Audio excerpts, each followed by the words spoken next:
लोग क्या करते हैं, तो खाना खाते हैं, जब हम लोग इस रास्ते से इसको यहां आना होता है तो ये एपिग्लोटिस यहां से क्या होता है, तो ढक्कन में समझना होता है, ये इसको जाम कर देता है। ये क्या कर देता है, इसको जाम कर देता है, और ये जाम करने के बाद फूड इसमें ताकि ना आ जाए, और ये क्या होता है, तो ये ऐसे करके यू ऐसे निकल जाता है, और इस बार ये वाला रास्ता खुल जाती है। लेकिन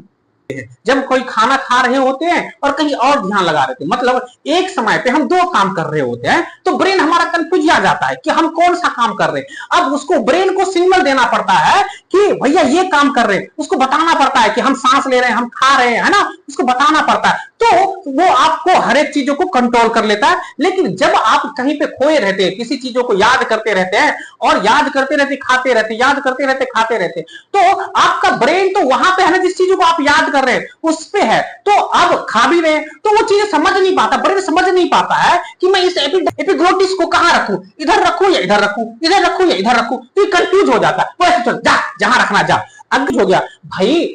तुम हमको बता ही नहीं रहा, सिग्नल दे ही नहीं रहा, तुम ऐसे सोच रहा खाया जा रहा, सोच रहा खाया जा रहा, तो मैं किसकी काम का पहले करूं, पहले सोचने के काम में तुमको मदद करूं या खाने के काम में मदद करूं? आप तो सिग्नल दे नहीं रहे हो, तो कंफ्यूज आ गया। तो जब कोई चीज कंफ्यूज आ जाते तो क्या करते, राम भरोसे, है ना, मतलब जो भी चीजें तुम अपना जान। तो ये भी क्या करती है, तो एपिग्लोटिस मतलब ब्रेन क्या करती है, एपिग्लोटिस को छोड़ देती है। अगर एपिग्लोटिस पहले से इस तरफ मुड़ी हुई है, इस तरफ इधर को ढक के रखी है, तो मतलब खाना अब इधर नहीं जाएगा। अगर ये क्या कर रखी है, एपिग्लोटिस इसको ढक रखी है, इसको ढक रखी है, तो ये क्या करेगी, तो आप खाना आपको उधर ध्यान में देकर खाना खा लिया और पहले से ढका पड़ा है उधर से, तो ये खाना क्या करेगी, ऐसे आएगी और इसमें घुस जाएगी। जब इधर घुसने लगी तो कहोगे भाई, तो लंग्स को पता चले ये क्या आ रहा है, तुम्हारा रास्ता है थोड़ी है, तुम्हारा एरिया थोड़ी है, तो अपने एरिया में जाओगे ना, तो लंग्स क्या करती है, डायफ्राम को धक्का मार, ये दूसरे लोग आ रहे हैं यहाँ पे, है ना, ये डायफ्राम इसको धक्का मारेगा, कस के धक्का मारता है, और कस के धक्का मारता है, एक बार धक्का मारता है बाहर निकाल देता है, जो भी चीजें बाहर निकालता है।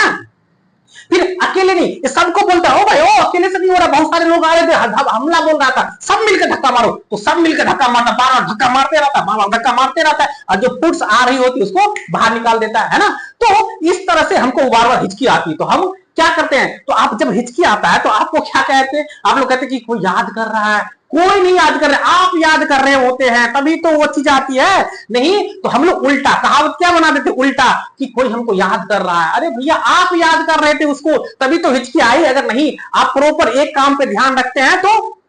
वो ब्रेन को भी क्या रहता है, पता रहता है कि हाँ ये काम करना है। लेकिन आपने गांव में कहावत ही सुना है कि मतलब दो नाव पे, अगर दो नाव पे पैर रखोगे तो क्या हो जाओगे, पसर जाओगे, है ना। तो दो